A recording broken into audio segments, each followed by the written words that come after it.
Pudiera bien decir alguien, ¿y por qué habría de alegrarme? Porque los momentos de dificultad llegan a la vida. Puede ser algún problema familiar, bien pudiera ser alguna enfermedad o incluso el mismo contexto, ¿verdad? Mundial podría aprisionar o presionar a la persona y llevarla al punto de volverse pesimista, volverse alguien que pues la vida ya no tiene mucho sentido al considerar que las cosas van de mal en peor, como se dice. Pero la realidad, hermanos, es que Dios nos manda hoy a nosotros a que veamos la vida de una vista diferente, de un punto de vista diferente. Bien es cierto, ¿verdad? Que hay situaciones, eso no lo negamos. No estamos ajenos a la situación que nos rodea, a la situación incluso, como decía, del acontecer mundial. Pero la realidad es que el creyente tiene una nueva óptica. De hecho, que desde el día en que le entregamos nuestra vida a Cristo, nuestra forma de ver el mundo cambió. Nosotros nos guiábamos por lo que creíamos, ¿verdad? Y por lo que conocíamos, por la forma como nos habían instruido, así nos guiábamos, lo que habíamos aprendido. Sin embargo, cuando Cristo viene a la vida, las cosas cambian. La forma de vivir, la forma de tratar a los demás, la forma de hacer las cosas, todo eso cambia.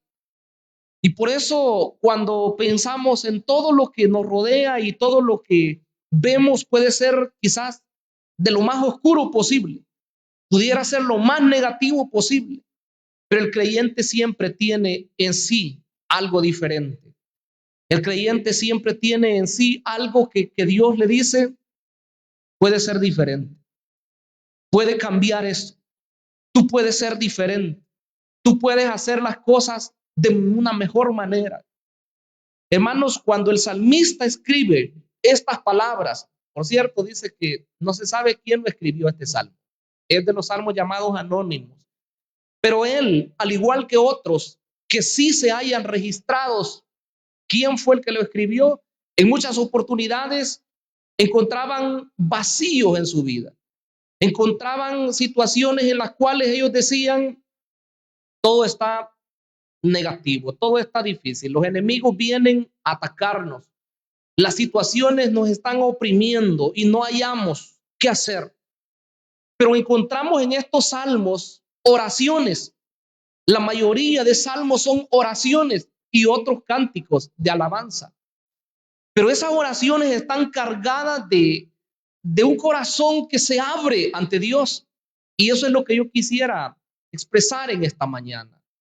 Cuando no sintamos deseos de darle gracias a Dios, cuando no sintamos motivos por los cuales estar alegres, expresémosle a Dios nuestro sentir.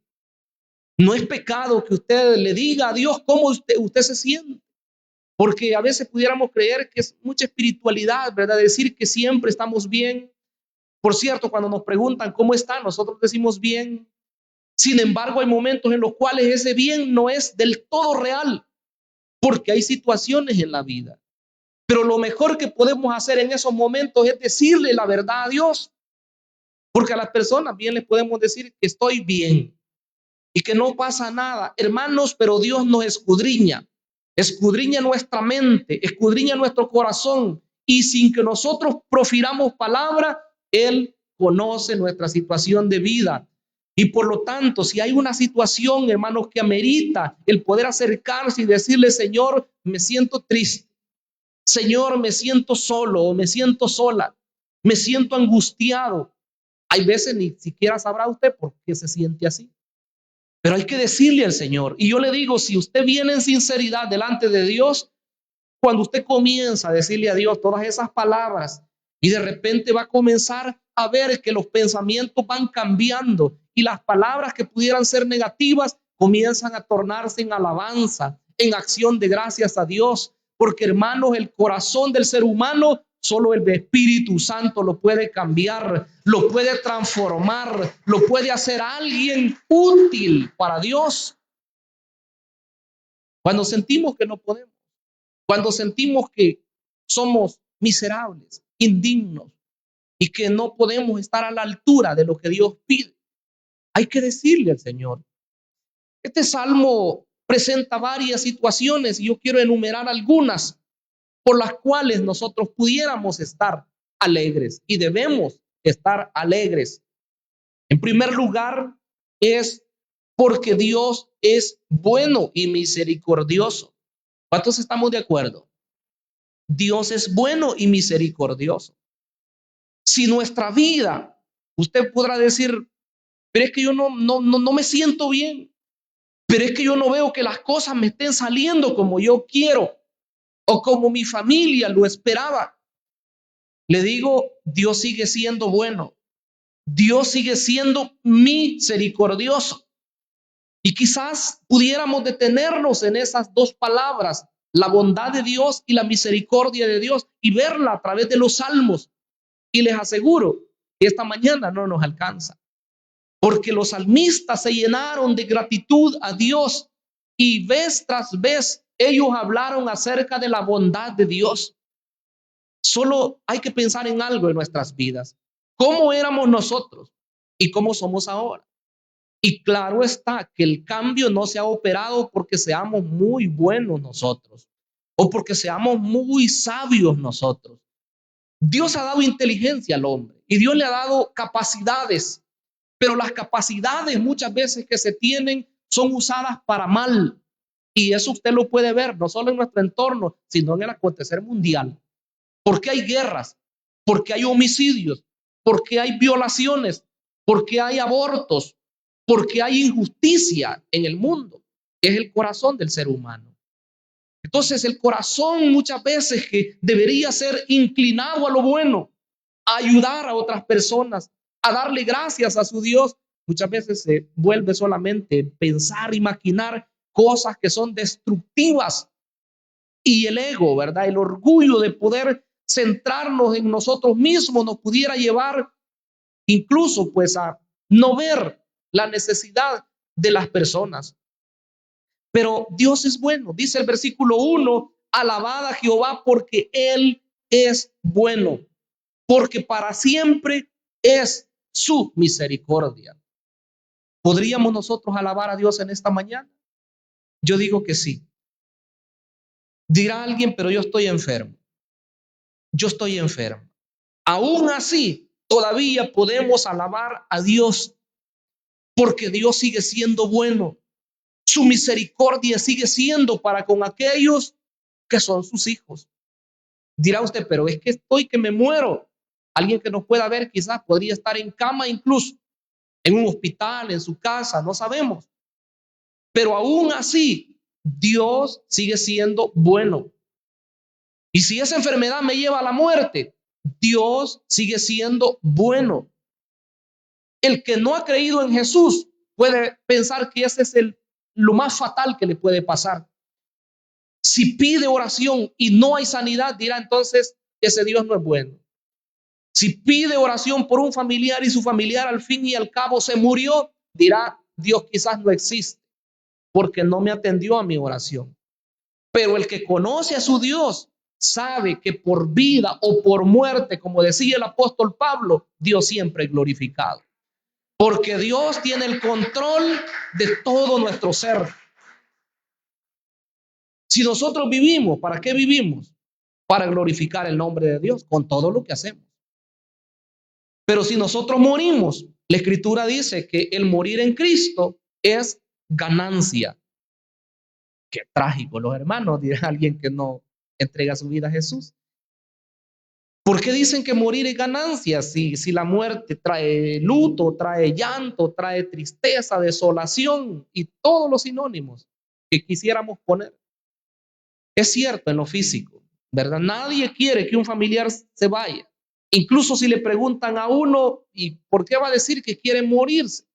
Pero la realidad es que el creyente, si está en este mundo, es para darle gloria a Dios con su trabajo, con su estudio, con su manera de vivir, con su manera de tratar a otras personas, es para llevar gloria y alabanza a Dios. Pero el día que Dios dice, hasta aquí no me llegaste, según la Escritura, no podemos añadirle a nuestra vida ni un segundo. Hasta ahí. Así que los años que Dios nos preste, hermanos, sean muchos o sean pocos o lo que sea, ocupémoslo para darle gracias a Dios, para vivir alegres y agradecidos por todo lo que Él hace en nuestras vidas, porque Él merece que le agradezcamos y que le digamos con nuestras palabras. En el matrimonio, nosotros, los esposos, yo quizás cometemos un error y pensamos que nuestra esposa asume que nosotros le amamos y muchas veces no lo expresamos tan frecuente o quizás casi nunca. Entonces los hijos de igual forma podemos asumir los padres que ellos saben que les amamos, que les estimamos, que les apreciamos, pero muchas veces ellos quieren oír de nuestros labios también que nosotros les amamos. Entonces nuestro Dios, Él con más razón, porque Él es omnisciente, Él sabe todas las cosas y sabe si nosotros de verdad le amamos o no le amamos. Sin embargo, la Escritura dice que nosotros profiramos con nuestras palabras esa acción de gracias a Él. Dice entrar por sus puertas con acción de gracias, por sus atrios, ¿verdad? Con alabanza. Entonces hay que bendecir el nombre de Dios. Él es bueno. Pero mire que hay una invitación a diferentes campos o diferentes tipos de personas. El versículo 2 dice, diga ahora Israel que para siempre es su misericordia. Se refiere al pueblo. Hoy pudiéramos decir, dígalo iglesia, altar de Dios, Nueva Jerusalén, que Dios es bueno. ¿Lo podemos decir nosotros? Dios es bueno. Su misericordia es para siempre. Dígalo ahora Israel, dice el salmista, que para siempre es su misericordia. Esa expresión es preciosa. Hay salmos que se enfocan solo en esa parte de la misericordia de Dios. El Salmo 106, el Salmo 136. Bueno, el 103 habla también de la misericordia de Dios. Pero dice, dígalo ahora Israel, dígalo ahora la iglesia del Señor, que para siempre es su misericordia. Pero no solamente en general, sino que luego se dirige a la parte sacerdotal. Dígalo la casa de Aarón. Mire, diga ahora la casa de Aarón, que para siempre es su misericordia. ¿Dónde están esos sacerdotes hoy? Somos nosotros, ¿verdad? Dice el texto del Nuevo Testamento, primera de Pedro 2:9, que nosotros somos ahora ese sacerdocio real. No que andemos nosotros una sotana, ¿verdad? O una vestimenta como andaban los sacerdotes, incluso israelitas, ¿verdad? O de otros campos religiosos. Dice primera de Pedro 2:9, mas vosotros sois linaje escogido, o sea, una raza escogida, real sacerdocio, un sacerdocio verdadero, una nación santa, dice, un pueblo adquirido por Dios, para que anunciéis las virtudes de aquel que os llamó de las tinieblas a su luz admirable. En aquel tiempo el llamado era para los que ministraban, para los que tenían a cargo el culto, para los sacerdotes, para los levitas, sus hermanos. Pero hoy, según la Escritura, todos nosotros nos acercamos para adorar a Dios con libertad.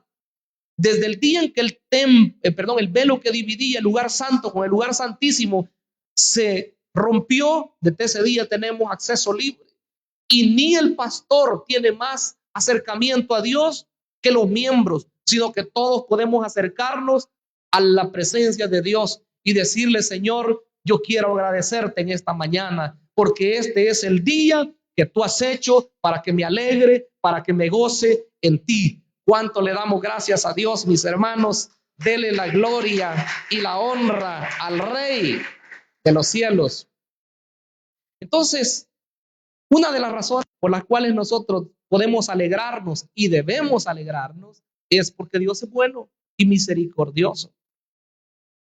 Su bondad y su misericordia se manifiesta a diario en nuestras vidas. Dice la Biblia que Él hace salir su sol sobre buenos y malos y hace llover sobre justos y sobre injustos. Nos da el sustento, nos da la salud, nos da una familia, nos da un techo donde podemos estar seguros y nos da todas las cosas que necesitamos. Hay razón para darle gracias a Dios. Entonces, podemos darle gracias a Dios, pero mire, no solamente le dice al pueblo, a los que ministran, sino que también le dice a los que temen a Dios. Versículo 4, digan ahora los que temen a Jehová, que para siempre es su misericordia. Los que temen a Dios. Hermanos, temerle a Dios no es solamente saber que Él es alguien que es grande, que es todopoderoso y que en un momento podría consumirnos si Él quisiera. Pudiera traer juicio a nuestra vida si Él quisiera, pero ese tipo de temor no es el que Dios pide de sus hijos. Más bien el temor de sus hijos debería de ser un temor de saber quién es Dios y al conocerlo, adorarlo, respetarlo, honrarlo y servirle como Él se merece. El tiempo nos faltaría para ir al Éxodo y ver cómo Israel tenía temor de su Dios. Pero en este momento me refiero al temor de miedo. Cuando Él se manifestaba en el monte Sinaí, que Moisés subía a hablar con Él, dice que aquel monte se estremecía y hasta alabanzas preciosas hay ahora acerca de ese episodio. Dice que el monte humeaba, el monte temblaba y se oían toques de bocina, de toques de carnero, ¿verdad? Cuero, ¿cómo se llama? Cuerno de carnero, porque esas eran las bocinas en ese tiempo. Entonces tocaban fuerte, se oían ruidos y la voz de Dios. Entonces Israel decía, no, que Dios no hable con nosotros, porque podemos morir. Y de hecho que Dios lo había dicho. No, nadie pase los límites de ese monte. Ahí hay un límite y nadie puede accesar, solo Moisés subió. Entonces, pero después de eso Dios dijo, no, no debe ser así. Es para probarlos que Dios ha descendido, para que el temor de Él esté en ustedes. Luego que ellos lo conocen, el temor a Dios ya no es un miedo solamente así de algo que Dios pudiera hacer y destruirnos. Más bien es un amor, una gratitud hacia Él, hermanos, una reverencia hacia Él. Ese es el temor de Dios. La Biblia dice que el principio de la sabiduría es el temor de Dios. Entonces, una persona sabia se va a conducir siempre tratando de agradar a su Dios. Una persona que es temerosa de Él. Eso nos pide el Señor. Entonces, los que temen a Jehová, dice, deben ahora alabarle. Díganlo, que para siempre es su misericordia. Todos los temerosos decimos hoy que para siempre es su misericordia. Entonces podemos alabar a Dios. Pero quiero que veamos en segundo lugar, nosotros debemos alegrarnos porque Jehová libra de la angustia. ¿Ha estado usted en alguna oportunidad afligido o afligida? Creo que sí, ¿verdad? Con mayor o menor, ¿cómo se puede decir? Grado de problema. Porque alguien podrá decir, ¿verdad? No, pero usted no ha atravesado lo que yo he atravesado. Y es probable que así sea.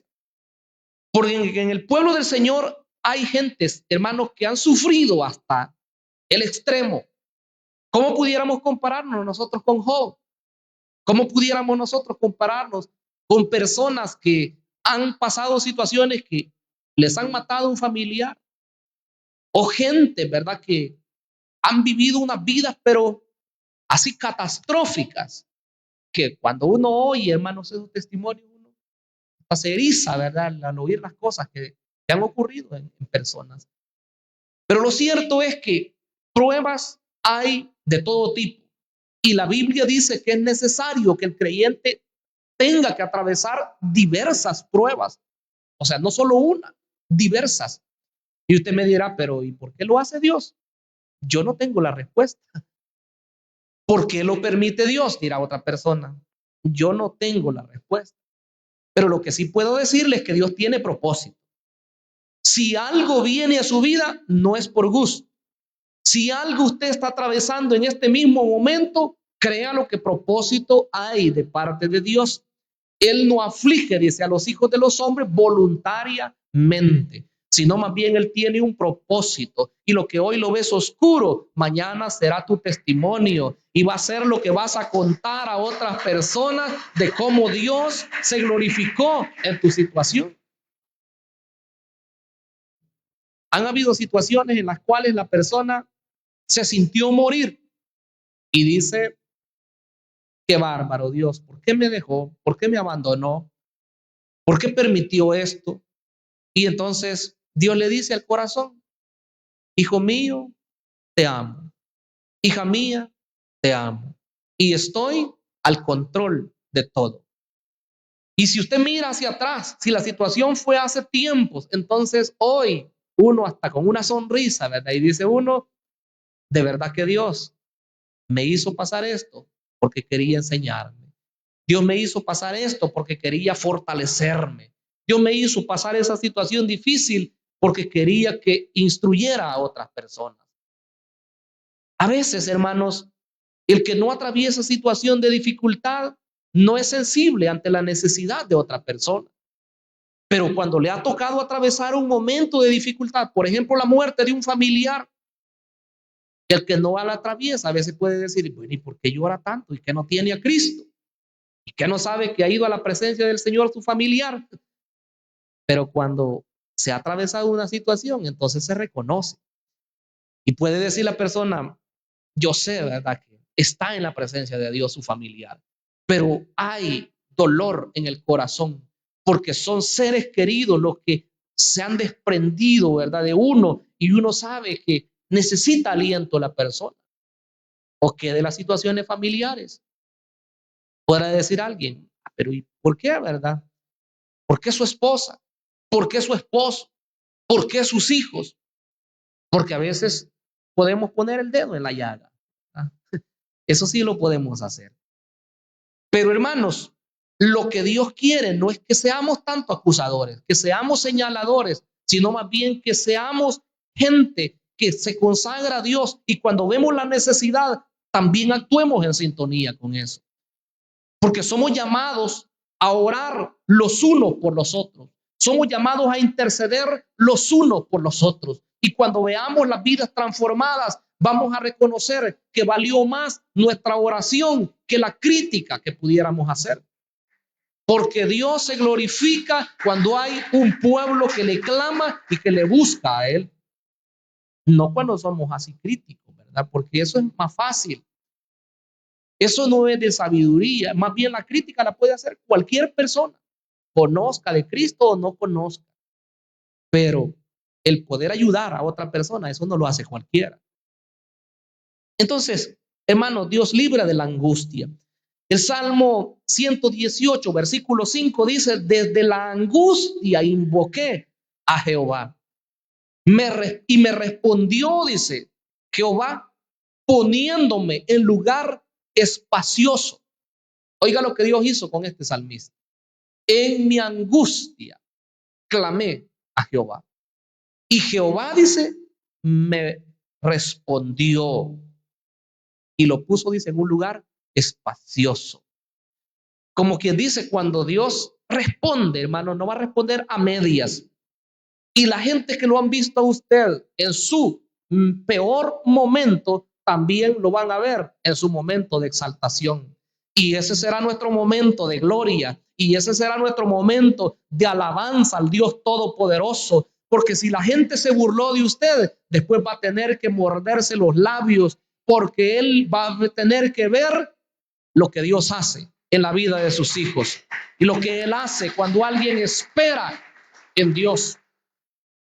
Él dice, yo en mi angustia lo busqué, lo invoqué y me respondió Jehová poniéndome en lugar espacioso. Jehová está conmigo, no temeré, dice, lo que me pueda hacer el hombre. Nada de eso podemos nosotros estar en temor, porque Dios responde. El versículo 7 dice, Jehová está conmigo entre los que me ayudan.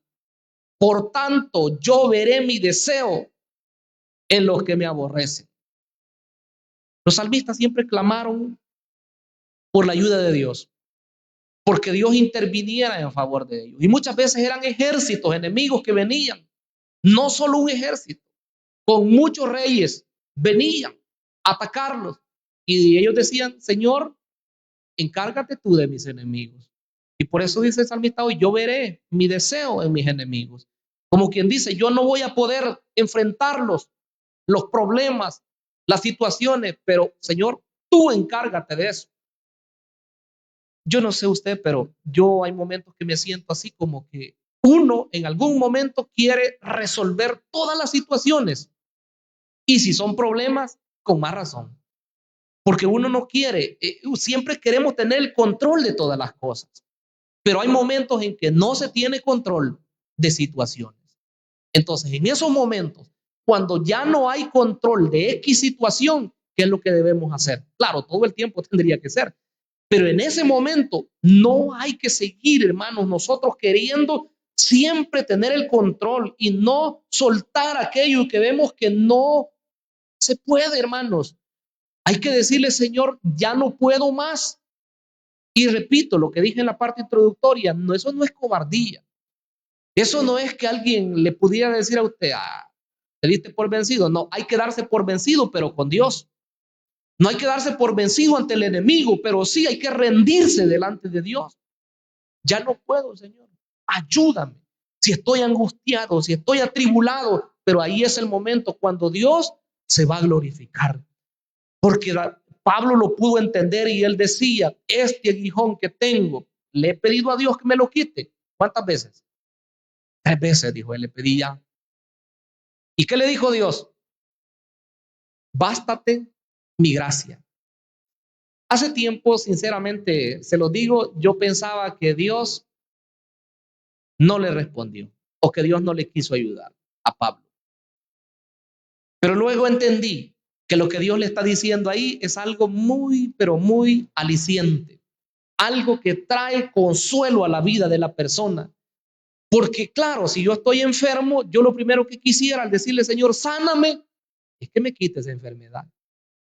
Si yo tengo un gran problema, lo primero que yo quisiera es que Dios me quitara ese problema. Pero la realidad es que hay momentos en los cuales, repito, Dios tiene un propósito, incluso con las situaciones más difíciles de la vida. Y es ahí cuando Dios le dice, bástate mi gracia. Ahora les pregunto, si la gracia de Dios está en una persona, ¿eso es poco? Eso es todo, hermanos. Como quien dice, si tú estás en esa situación, si tienes este problema, si tienes esa enfermedad, pero me tienes a mí, dice el Señor, tienes mi gracia, tienes mi favor. Y si yo estoy contigo, lo tienes todo, dice el Señor, Dios Todopoderoso. Bástate mi gracia, le dijo el Señor. Y Pablo reconoció. Y él dice después, así que de buena gana me voy a gloriar más bien en mis debilidades. Porque cuando soy débil, dijo él, entonces soy fuerte. Qué difícil entender eso, hermanos.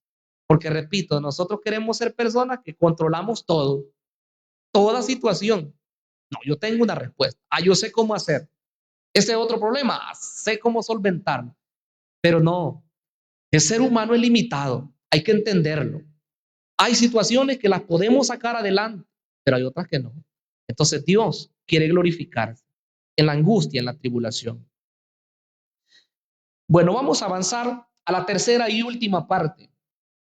Nosotros debemos alegrarnos porque Él es nuestro Salvador. ¿Pudiera usted decir, Jesús es mi Salvador? Jesús es mi Salvador. O bien pudiéramos decirlo, Dios es mi Salvador. Los salmos dicen que Dios es el Salvador de los hombres. Y en el Nuevo Testamento Jesús, nuestro Salvador, se presenta como el Salvador del mundo. Vean los salmistas lo que dijeron. En el Salmo 118, en el versículo número 15, miren lo que dice. Voz de júbilo y de salvación hay en la tienda de los justos. La diestra de Jehová hace proezas. Bueno, la última parte del versículo 14 dice, y él me ha sido salvación. Entonces dice, voz de júbilo y de salvación hay en la tienda de los justos. Yo quisiera que la iglesia, que nosotros seamos personas, hermanos, de un criterio bíblicamente hablando amplio. Porque a veces nos podemos parcializar mucho y nos volvemos bastante espiritualistas y creemos que cuando se habla de salvación, estamos hablando solo de la salvación del alma. Y la gente dice, bueno, si ya Dios me perdonó, yo voy para el cielo, y con eso no tienen problema, están seguros. Y qué bueno si usted tiene esa seguridad. Pero la salvación es mucho más que eso. La salvación no solamente es librarlo de ir al infierno cuando se muera, sino que la salvación es integral en la vida de la persona. Quiere decir que Dios, si salva a una persona, la transforma de manera total. Su vida ya no es igual. Su forma de vivir, me refiero a la parte física, a la parte material, es próspera. ¿Cuántos están de acuerdo en eso? Con este tema, uno es cuidadoso a veces como predicador, porque hay movimientos que se enfocan solamente en el dinero. Pero la realidad es que la Escritura habla que Dios bendice a sus hijos, que Dios prospera a sus hijos. Alguien le dijo en una oportunidad a un creyente, un catedrático, y aquellos que son un poco ateos, le dijo, porque el creyente le testificó y le dijo, mire, usted debería aceptar a Jesús como su Salvador y su vida va a cambiar. Y como la idea que tienen varios cristianos y peor la gente de afuera, le dijo, ese es tu Jesús, le dijo, a mí no me sirve. ¿Y por qué dice usted que Jesús no le sirve? Y le dijo, le dijo, porque para tener bien y para gozar esa vida que decís que hay en Jesús, primero hay que morirse, le dijo. Oiga el pensamiento. Claro, alguien que no conoce de Cristo puede pensar eso, ¿verdad? Que el disfrute solamente está en el cielo y en el día que Cristo venga. Claro que cuando venga Él será lo máximo y así debe ser. Debemos anhelar la venida de Cristo. Pero el creyente maduro, el creyente espiritual, sabe que su vida no solamente va a ser de bendición en el futuro, sino que su vida es en el presente ya, el disfrutar de esa vida victoriosa que el Señor ha prometido para cada uno de sus hijos. ¿Cuánto le alabamos y le bendecimos, hermanos? ¿Qué dijo el Señor? Juan 10:10 dice, el ladrón no viene sino para hurtar, para matar, para destruir. Pero yo, dijo el Señor, he venido para que tengan vida y vida en abundancia. Entonces, una persona que viene a Cristo, hermano, no podemos concebir a alguien que esté en Cristo y todo el tiempo anda quejándose. Claro que hay momentos en los cuales quizás todos nos hemos quejado y así es, pero no es una vida que todo el tiempo va a andar la persona llorando y quejándose porque entonces, ¿dónde está el cambio? No es así, hermano. La vida cristiana hay que disfrutarla. La vida cristiana hay que vivirla como debe de ser, ¿verdad? Hay situaciones, por supuesto que las hay, pero la vida cristiana la vivimos en Cristo y es su espíritu el que nos lleva, el que nos impulsa. Ahí vamos hacia adelante. El versículo 16, bueno, desde el 15 hasta el 17, de aquí se inspiraron unos hombres para escribir un canto. Miren lo que dice el 15, voz de júbilo y de salvación hay en la tienda de los justos. La diestra de Jehová hace proezas. La diestra es símbolo de su poder y en el Nuevo Testamento es símbolo de Cristo. La diestra de Jehová, dice, es sublime. La diestra de Jehová hace valentías. No moriré, sino que viviré y contaré las obras de Jehová. Mire qué precioso. Un hombre que comenzó con dudas, comenzó con quejas, pero ahora dice, yo no voy a morir, yo voy a vivir y voy a contar las obras de Dios. Cuando una persona está pesimista, lo mejor para ellos es la muerte, según el pensamiento. Pero cuando su pensamiento cambia, ya no quiere morir, entonces quiere vivir, entonces quiere ver a su familia, entonces quiere ir a su trabajo, entonces quiere ir a su estudio, entonces quiere alentar a otras personas y quiere vivir más años porque sabe que su situación ha sido cambiada. Eso es lo que Dios quiere hacer con nosotros, que nuestra vida no sea pesimista, que nuestra vida no sea para quejarnos, sino para darle gracias a Dios. Eso es lo que quiere el Señor. Según el versículo 24, que es el que tomamos de inicio, dice: este es el día que hizo Jehová. Nos gozaremos y alegraremos en él. ¿Cuál día, hermanos? Cuando dice este es el día, claro, nosotros lo podemos aplicar a todos los días de nuestra vida, porque la Escritura dice que nuevas son cada mañana sus misericordias. Entonces, este día, hoy que estamos acá, es el día que ha hecho Dios para que nos alegremos. Pero eso tiene una connotación profética también. Y esa connotación es el día de salvación.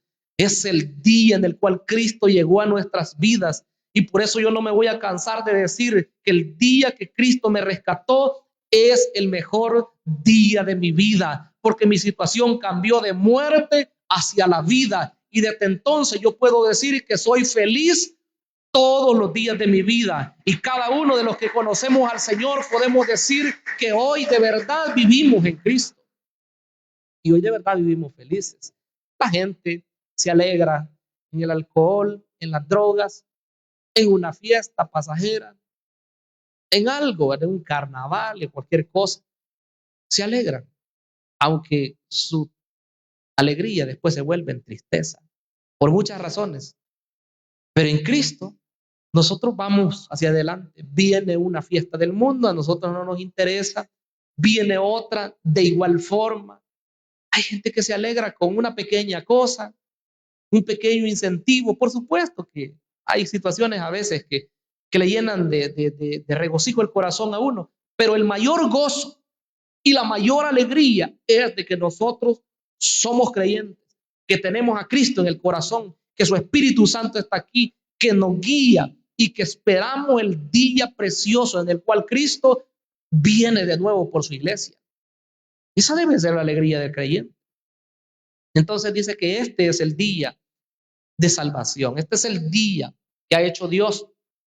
Nos gozaremos y nos alegraremos en él. El salmista finaliza en el 28: mi Dios eres tú, le dice, y te alabaré. Mi Dios, oiga, Dios mío, te exaltaré. Alabad a Jehová, porque él es bueno, porque para siempre es su misericordia. Así como comenzó su salmo, así como presentó él situaciones, él finaliza también y él dice: alabad a Jehová, porque él es bueno, porque para siempre es su misericordia. Ánimo, hermanos, adelante, hermanos.